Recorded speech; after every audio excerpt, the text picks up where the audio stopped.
Hey there, welcome to Live Life Happy Book Club. My name's Andrea Seydel, and I help people read, write, and publish books. And today we have an extraordinary book for you, Flow, The Psychology of Optimal Experience by Mihaly Csikszentmihalyi. Oh my gosh, this is one of my favorite books, actually. I say that all the time. I love all these books. You know me, I am book obsessed. And so I'm wondering, have you ever been so immersed in an activity that you lose track of time? Time just seems to disappear. It's like suddenly you look, it's like, oh my gosh, it's like 3 o'clock. And you've just felt completely in the zone, so to speak. Well, that's flow. It's a state of deep engagement. It's a state of deep creativity and fulfillment. And in this groundbreaking book, Csikszentmihalyi, he does explore how flow can work and how it can really intentionally create more moments of peak experiences in our daily lives. So, if you're looking to live life happy by mastering focus, productivity, and joy, this is a must read. It's so good. So, Mihaly Csikszentmihalyi, he's a psychologist and researcher who dedicated his life studying human happiness and optimal experience. A pioneer in positive psychology, his work has influenced everything from education and sports to business and creativity. And he wrote Flow to help people understand how they can cultivate deep engagement and more meaning in their daily activities. And so, what's in this book? So, in this book, at the heart of flow is this idea that happiness comes not from just passive leisure, but from a meaningful engagement. So Csikszentmihalyi defines flow as a state where you're fully absorbed in an activity and you're experiencing almost like effortless involvement and just a deep sense of satisfaction. And so there are some key elements that make up flow. And so he talks about how there's clear goals. So knowing what you're working on, working towards helps keep you focused. So having a clear goal, knowing what you're working on, what you want to accomplish, and then this immediate feedback. So you see the progress in real time. This tends to enhance flow. It enhances motivation. Is like you're really getting immediate feedback. And then you're also balancing the challenge and the skill that you have.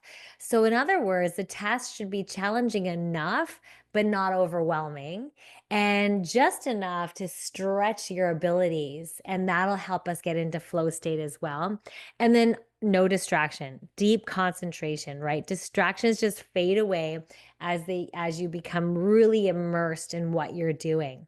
And so also loss of self-consciousness. So basically you stop overthinking. You're in the moment. You become one with your task, so to speak. You are, not aware of time moving past. And so there's that loss of self-consciousness, so to speak. And the timelessness, like hours just can pass by, like minutes that just have flown by.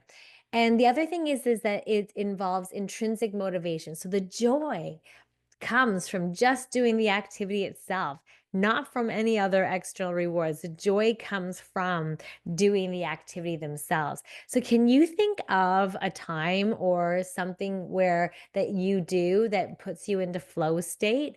I know some people might be like playing pickleball, right? Like they're in flow state, they lose track of time, or, so the idea is thinking about how we can apply these lessons. So, if we can go into flow state, and flow can help us just, have more peak experiences in our daily lives that can help us feel more focus, productivity, and joy. This is so great, right? So, how do we apply these lessons? So, one of the best ways to create more flow in our lives is to design your environment for deep focus. So, if we can design our environment that allows us to not have distractions, like turn off notifications, just create a space where you can focus fully, that can help us get into flow state. Also, choosing activities that challenge us, right? That we engage in tasks that push our skill levels, but also don't make us feel like we're overwhelmed and frustrated because we can't figure something out. And then he talks about before starting an activity, define what success is going to look like. So, at the end of this session, I'm going to have my podcast recorded, or knowing at the end of this, there's a clear goal in mind. So before you start an activity, define what success looks like. And that helps you get into flow state and more productivity.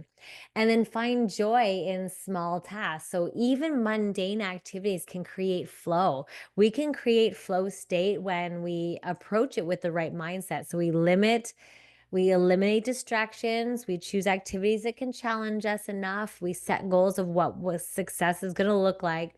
And then find joy in the simplest of tasks that can help us. And that mindset can help us go into flow state. And practice mindfully, being fully present in the moment. It increases our chances of experiencing this flow. So, why does all this matter? Flow isn't just about being productive, right? There's so much more to that. It's about finding joy and purpose in what we're doing, right? It's about experiencing, when we experience flow more regularly, we feel more alive, we feel more creative, and we feel more fulfilled.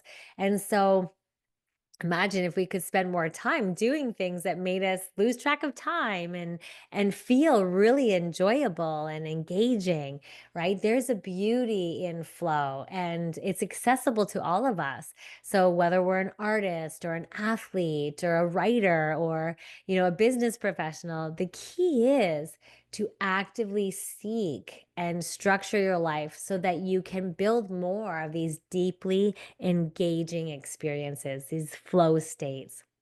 So, if there's one thing that you can take away from flow, it's this: true happiness comes from full engagement in meaningful activity. So, true happiness comes from this engagement when we're fully in this present moment and we feel like we're participating in meaningful activities, and we're challenged enough. So the more we cultivate flow, the more joy and mastery and fulfillment we're going to experience in life. So, what's one area of your life where you could create more flow?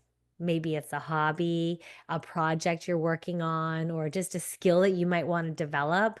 So challenge yourself to design your days for more immersion, some more engagement, some more meaningful experiences. So that's it. Until next time, helping you live life happy, I'm Andrea Seydel, and see you in the next amazing book discussion.